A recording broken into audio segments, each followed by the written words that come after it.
प्रयागराज में चल रहा महाकुंभ अपने आप में एक दुनिया है और इस दुनिया में इतने रहस्य हैं कि आप सोच नहीं सकते। महाकुंभ जाने वालों के मन में आस्था और भक्ति भाव ही नहीं होता, बल्कि कई सवाल भी मन में होते हैं जिसे लिए भक्तों का सैलाब महाकुंभ की तरफ चला आ रहा है। करोड़ों भक्त अब तक पवित्र त्रिवेणी में डुबकी लगा चुके हैं और यह संख्या बढ़ती ही जा रही है।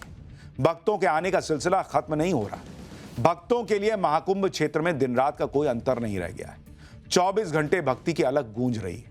लोग आ रहे हैं, अपने अपने मन में महाकुंभ की याद लेकर जा रहे हैं। कोई अपनी मनोकामना की सिद्धि के लिए आ रहा है, कोई अपने प्रश्नों के उत्तर खोजने आ रहा है। महाकुंभ वो मेला है जिसके सामने बाहरी संसार छोटा लगने लगता है। यहां ऐसे लोग भी हैं जो करोड़ों की नौकरी छोड़कर सन्यासी जीवन जी रहे हैं, तो ऐसे भी लोग हैं जो ग्लैमर की चकाचौंध भरी दुनिया छोड़कर सनातन की राह अपना रहे हैं। महाकुंभ की रहस्यमयी दुनिया और उसके खुलासों के बारे में आगे बताऊंगा। पहले आप देखिए कि किस तरह से लोग महाकुंभ के रंग में रंगे हुए हैं। क्या देसी क्या विदेशी, सब पर कुंभ का कुमार छाया हुआ है। ये जिस बाबा को आप देख रहे हैं, इनका नाम अभय सिंह राजपूत है और ये IIT बॉम्बे से इंजीनियरिंग कर चुके हैं। एरोस्पेस इंजीनियर के तौर पर काम भी किया है। करोड़ों रुपए की नौकरी कनाडा में कर रहे थे, लेकिन जीवन का लक्ष्य नहीं मिल रहा था। फिर अपने सवालों के जवाब हासिल करने के लिए अध्यात्म की राह पर निकल पड़े और आज महाकुंभ में अपने सवालों का जवाब खोजने के साथ लोगों की उलझनें भी दूर कर रहे हैं। आप सोचिए बॉस, करोड़ों की नौकरी छोड़कर लोग सनातन में डूब रहे हैं। अभय सिंह राजपूत क्यों, सुनिए जीवन को लेकर क्या बता रहे हैं। मैं तो लोगों को यही समझ आता हूँ कि तुमको जब गेम ही समझ में नहीं आया पूरा क्या है, तो तुम खेल क्या रहे हो। उस गेम को तो समझोगे ना, ये गेम क्या है, तभी तो खेलोगे। बट बहुत सारे लोग बिना गेम को समझ के खेल रहे हैं। वो उस हिसाब से खेल रहे हैं जो उनको बताया गया है कि गेम क्या है। जो आपकी सराउंडिंग्स ने, आपके टीचर्स ने, अपने माँ बाप ने जो बता दिया कि देखो ये है खेल, जो आपको इन्फॉर्मेशन दी ना, जैसे इतिहास का भी वैसे होता है कि ये हुआ था, किसी ने बताया कि ये हुआ था, अब उसको भी कैसे पता कि ये हुआ था। तो हमारी जो नॉलेज है वो कहीं ना कहीं सारी एक्वायर्ड नॉलेज है, बाहर से जो आई हुई है। और उसमें तुम जब उसको परे जाते हो कि हाँ चाहिए तो ठीक है, इस दुनिया ने मुझे बताया है, असली सच क्या है। इसी महाकुंभ में ऐसी भी एक रहस्यमयी दुनिया है जिसके बारे में ज्यादातर लोग सिर्फ बाहर से जानते हैं। महाकुंभ में आने वाले नागा सन्यासियों का जत्था लोगों में जोश भर देता है। नागा सन्यासियों का अल्हड़पन, उनका बिना संकोच अपनी बात कहना और दुनिया के बंधनों से मुक्त होना लोगों को खूब पसंद आता है। ऐसे ही मौकों पर नागा साधुओं और नागा अखाड़ों की चर्चा होती है। इसके बाद ये कहां चले जाते हैं कोई नहीं जानता। नागा साधु कैसे बनते हैं ये भी बहुत लोगों को नहीं पता है। सबसे बड़ी बात यह है कि नागा साधुओं के इतिहास के बारे में तो शायद ही किसी को पता हो। नागा साधुओं का वो इतिहास भी आज आपके लिए लेकर आया हूं जो वीरता और बलिदान की कहानियों से भरा हुआ है। नागा साधुओं को सनातन का रक्षक कहा जाता है। नागा साधुओं के तार आदि शंकराचार्य तक जाते हैं। नागाओं के इतिहास में वो चैप्टर भी जब नागाओं ने अहमद शाह अब्दाली को मात दी, औरंगजेब की सेना को हराया। नागा साधुओं का इतिहास बहुत पुराना है और इस दौरान नागाओं ने सनातन की रक्षा के लिए कई युद्ध लड़े, बहुत बलिदान दिए। विदेशी आक्रांताओं से देश की रक्षा में नागा साधु सबसे आगे खड़े दिखाई देते हैं। अहमद शाह अब्दाली अफगान शासक था जिसने भारत पर 8 बार हमले किए थे। 1757 में अहमद शाह अब्दाली ने भारत के कई मंदिरों और धार्मिक नगरों को तबाह किया। 1757 में अब्दाली की सेना मथुरा वृंदावन तक पहुंच गई। उस समय अब्दाली की सेना को गोकुल में नागाओं ने हराया था, जिसके बारे में इतिहासकार अक्षत गुप्ता ने अपनी किताब the Naga warriors battle of Gokul volume 1 में लिखा कि 1757 में अब्दाली की सेना ने मथुरा, वृंदावन और गोकुल पर हमला किया। उस समय गोकुल में देश भर से नागा साधुओं का जमावड़ा लगा हुआ था। अब्दाली ने गोकुल जीतने की जिम्मेदारी अपने सेनापति सरदार खान को दी। सरदार खान अपने साथ 4000 सैनिक लेकर गोकुल की तरफ बढ़ा। गोकुल में सरदार खान की सेना के सामने 111 नागा साधु तलवार और भाला लेकर खड़े हो गए। नागा साधुओं को देखकर सरदार खान ने कहा कि नागा साधुओं को वो दोपहर से पहले निपटा देगा। लेकिन युद्ध शुरू होते ही नागा साधुओं ने कुछ ही देर में अफगान सेना को हरा दिया। राख से सने नागा साधुओं की युद्ध कला देखकर सरदार खान बुरी तरह घबरा गया। सरदार खान की हालत के बारे में अब्दाली को पता चला तो उसने और सैनिक भेजे कि जाओ जाओ देखो फंसा हुआ, बचाओ उसको। लेकिन नागा साधुओं के सामने अब्दाली की सेना तिनकों की तरह बिखर गई। नागा साधु ने अफगान सेना के आधे से ज्यादा सैनिक मार गिराए। नागा साधुओं से डरकर सरदार खान ने अपनी सेना को पीछे हटने का आदेश दिया। यह है नागा साधुओं का इतिहास। आप सोचिए, सिर्फ तलवार और भालों के दम पर नागा साधुओं ने अफगान सेना के परखच्चे उड़ा दिए। गोकुल पर कब्जा करने की सोच रहा अब्दाली नागाओं से बुरी तरह पराजित हो गया। नागा साधु अपनी धुन के पक्के होते हैं। वो ईश्वर के अलावा किसी से नहीं डरते बॉस, और धर्म संस्कृति की रक्षा के लिए कुछ भी कर सकते हैं। इसकी एक और कहानी है जिसकी बड़ी चर्चा होती है, और यह कहानी भी कुंभ से जुड़ी हुई है। 17वीं शताब्दी में मुगल बादशाह जहांगीर कुंभ में आने वाला था। उस समय साधु और सन्यासियों ने इसका काफी विरोध किया कि जहांगीर यहां क्यों आएगा भाई, लेकिन जहांगीर से लड़ने का सामर्थ्य साधुओं में नहीं था। लेकिन नागा साधुओं ने जहांगीर को खत्म करने की योजना बना ली। शैव और वैष्णव संप्रदाय के नागा साधुओं ने इस योजना को बनाया। जब जहांगीर प्रयागराज कुंभ में आया तो उस पर हमला करने की तैयारी थी। नागा साधुओं ने मिलकर एक मानव पिरामिड तैयार कर दिया। पिरामिड के सबसे ऊपर एक नागा योद्धा कटार लिए खड़ा था। जैसे ही जहांगीर वहां आया, नागा योद्धा ने उस पर कटार से हमला किया। हालांकि इस हमले में जहांगीर बच गया, लेकिन इसकी बड़ी चर्चा हुई। नागा साधुओं का इतिहास ऐसे किस्सों से भरा हुआ है जब सनातन की रक्षा के लिए नागाओं ने सन्यासी होते हुए भी सैनिक की भूमिका निभाई। नागा साधुओं के इस गौरवशाली इतिहास के बारे में बहुत कम लोगों को पता है। इसलिए तो कहता हूं ना कि पाठशाला देखिए, सनातन को समझिए, जानिए। मजाक उड़ाते हैं लोग, नागा साधु बिना कपड़ों के घूम रहे। पहले सामने वाले को समझिए तो कि वो है क्या, फिर मजाक उड़ाइएगा। आप मजाक बन जाते हैं ऐसी बातें करके। कुंभ और महाकुंभ जैसे अवसरों पर नागा साधुओं की चर्चा होती है, उसके बाद लोग भूल जाते हैं। नागा साधु हमेशा सनातन और हिंदुत्व के विरोधियों के खिलाफ खड़े रहे। नागा साधुओं का इतिहास महाराणा प्रताप के साथ भी जुड़ा हुआ है। माना जाता है कि अकबर ने जब महाराणा प्रताप पर हमला किया था तो नागा साधुओं ने महाराणा प्रताप के साथ मिलकर अकबर से युद्ध लड़ा था। मुगलों के खिलाफ महाराणा प्रताप का युद्ध राजस्थान के चपली तालाब और रणकड़ा में हुआ था। इस युद्ध में नागा साधुओं ने महाराणा प्रताप के साथ मिलकर मुगलों से युद्ध किया। नागाओं की ऊर्जा और महाराणा प्रताप की बहादुरी से युद्ध में मुगलों की हार हो गई थी। यह भी कहा जाता है कि आज भी चपली तालाब में बलिदान हुए नागा सन्यासियों की समाधियां हैं, जो इस बात का प्रतीक है कि नागाओं ने सनातनियों की रक्षा के लिए बलिदान देने में भी संकोच नहीं किया था।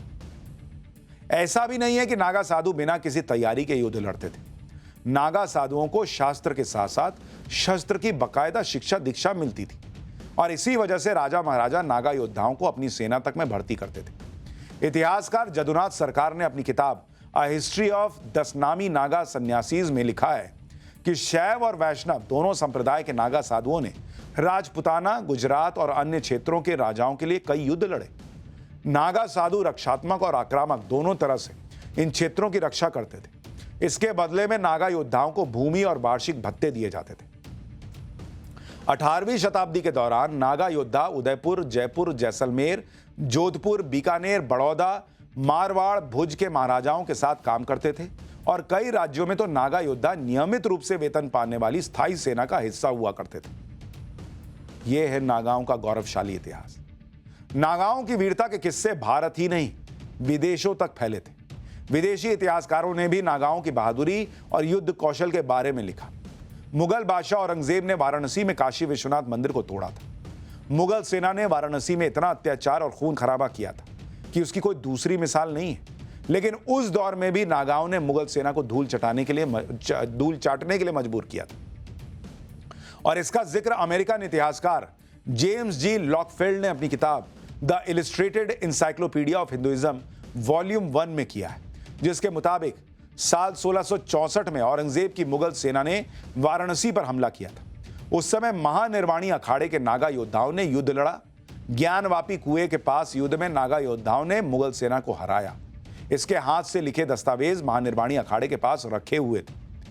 आप खुद सोचिए कि विदेशी इतिहासकार ये सब लिख रहे हैं, जबकि भारत में कुछ लोगों ने तो ऐसा इतिहास लिखा जिसमें औरंगजेब को हिंदुओं का हितैषी तक करार दे दिया गया। बॉस, मुगलों ने भारत के सनातन गौरव को मिटाने की न जाने कितनी कोशिशें की। प्रयागराज से लेकर वाराणसी तक सनातन को खत्म करने की कोशिश की गई। इसी तरह से हरिद्वार पर भी औरंगजेब ने हमला किया था। साल 1666 में औरंगजेब की सेना ने हरिद्वार के कुंभ पर हमला किया। मुगल सेना के खिलाफ नागा योद्धाओं ने मोर्चा खोल दिया भाई। नागा योद्धाओं ने अन्य साधुओं और संतों को एकजुट किया। सभी ने मिलकर हरिद्वार में मुगलों के खिलाफ लड़ाई लड़ी। नागा योद्धाओं की वजह से हरिद्वार से मुगल सेना को भागना पड़ा। लेकिन आपने मुगलों का इतिहास इतना पढ़ा होगा, नागा साधुओं के बारे में आपने कितना पढ़ा है सोचिएगा। नागा साधुओं ने सिर्फ सनातन के लिए ही युद्ध नहीं लड़े। देश पर जब भी संकट आया तब नागा साधुओं ने योद्धा का वेश धारण करके हथियार उठाए। विदेशी आक्रांताओं और मुगलों से लड़ने वाले नागा योद्धाओं और सन्यासियों ने देश के लिए अंग्रेजों से भी युद्ध लड़ा। सन्यासियों ने बंगाल में ब्रिटिश राज के खिलाफ युद्ध लड़ा था। इस युद्ध के बारे में बंकिम चंद्र चटर्जी ने अपनी किताब आनंद मठ में लिखा है। यानी आप कल्पना तक नहीं कर सकते कि सनातन की रक्षा और देश की रक्षा के लिए नागाओं ने क्या क्या नहीं किया है। यहां तक कि राम जन्मभूमि आंदोलन में भी नागा साधुओं ने हिस्सा लिया था। ब्रिटिश सेना के खिलाफ युद्ध में नागा योद्धाओं ने गजब की बहादुरी दिखाई थी। अंग्रेजों के होश उड़ गए थे भाई। ब्रिटिश सेना अपने सामने किसी को कुछ समझती तो थी नहीं, लेकिन जब नागाओं की ताकत उन्होंने देखी तो वो भी हैरान रह गए। ब्रिटिश सेना को भी लगा कि भारत पर राज करने के लिए नागा साधुओं और योद्धाओं को रोकना होगा। इसलिए तब ब्रिटिश सरकार ने नागाओं के लिए कड़े नियम और कानून बना दिए, क्योंकि वो जिससे घबराते थे उसको खत्म करने लगते थे अंग्रेज। बंगाल के तत्कालीन गवर्नर जनरल वॉरेन हेस्टिंग्स ने नागाओं के लिए कानून बना दिया। इसके तहत नागा सन्यासियों के हथियार रखने पर बैन लगाया गया। साथ ही नागा सन्यासियों के बंगाल आने पर भी प्रतिबंध लगा दिया गया। ईस्ट इंडिया कंपनी को डर था कि अगर नागा सन्यासियों ने बगावत कर दी तो उनको रोक पाना मुश्किल हो जाएगा, इसलिए कानून बनाकर नागाओं पर प्रतिबंध लगा दिया गया। यह है नागाओं का इतिहास, जो उन्होंने देश और सनातन को समर्पित किया है अपना जीवन। नागा सन्यासियों के जीवन का लक्ष्य ही सनातन की रक्षा है। नागा सन्यासियों को सनातन योद्धा भी कहते हैं, जिनके आगे मुगलों और अब्दालियों तक को हार माननी पड़ी। लेकिन महाकुंभ का एक और रहस्य है जिसके बारे में बहुत कम लोगों को पता है, और यह रहस्य है एक वृक्ष का, जिसने अपनी जगह पर खड़े खड़े 23 बार मुगलों को पराजित किया। सोचिए सनातन की ताकत, जहां एक पेड़ तक अपने विरोधियों को जीतने नहीं देता है। प्रयागराज में महाकुंभ क्षेत्र में संगम के पास एक किला है जिसे अकबर ने बनवाया था। इसी किले के अंदर वो अक्षय वृक्ष है जिसे नष्ट करने के लिए मुगलों ने पूरी ताकत लगा दी थी, लेकिन हर बार मुगलों को निराशा ही हाथ लगी। आपको इस वृक्ष का इतिहास बताता हूं, जिसके दर्शन के बिना महाकुंभ की यात्रा अधूरी मानी जाती है। फारसी विद्वान अहमद अल बरूनी 1017 ईस्वी में भारत आया था। उसने अपनी किताब तारीख अल हिंद में लिखा कि प्रयागराज में संगम के पास एक बड़ा सा वृक्ष है जिसकी लंबी लंबी शाखाएं हैं। यह एक वट वृक्ष है जिसे अक्षय वट कहा जाता है। अक्षय वट के बारे में इतिहासकार जदुनाथ सरकार ने अपनी किताब शिवाजी अ नेशन बिल्डर में लिखा है कि मुगल बादशाह जहांगीर ने प्रयागराज के अक्षय वट को जड़ों से उखाड़ने की कोशिश की थी। अक्षय वट को आग से जलाने की भी कोशिश की। जहांगीर ने अक्षय वट को लोहे की मोटी चादर से ढक दिया था। जहांगीर ने अपनी पीठ थपथपाते हुए कहा था कि उसने अक्षय वट को नष्ट कर दिया, लेकिन 1 साल के अंदर ही अक्षय वट में फिर से कोपलें आने लगी और वो बढ़ने लगा। कहा जाता है कि इस घटना के बाद जहांगीर ने खुद कहा था कि भारत से हिंदुत्व कभी खत्म नहीं होगा, और इसका प्रमाण ये अक्षय वट है। सनातन धर्म में प्रयागराज के अक्षय वट की बड़ी मान्यता है। मान्यता है कि इस अक्षय वट को स्वयं माता सीता ने वरदान दिया था, जब प्रलय आएगी तो पूरी सृष्टि नष्ट हो जाएगी, लेकिन अक्षय वट को कुछ नहीं होगा। इसी अक्षय वट को मुगलों ने नष्ट करने की कोशिश की, लेकिन वो कामयाब नहीं हो पाए। अकबर ने बाद में संगम के किनारे किला बनवाया तो अक्षय वट को किले के अंदर कर लिया और भक्तों की एंट्री पर रोक लगा दिया। मुगलों के बाद अंग्रेज आए, उन्होंने भी अक्षय वट के दर्शन पर पाबंदी नहीं हटाई। दिसंबर 2018 में प्रधानमंत्री मोदी अक्षय वट के दर्शन करने के लिए गए थे। उसी समय पीएम मोदी ने कहा था कि सनातन के महान प्रतीक को आम लोगों के लिए खोल दिया जाएगा, और उसी के बाद जनवरी 2019 में कुंभ के दौरान अक्षय वट को आम जनता के दर्शन के लिए खोला गया था। अभी 13 दिसंबर 2024 को ही पीएम मोदी ने फिर से प्रयागराज में अक्षय वट के दर्शन किए थे।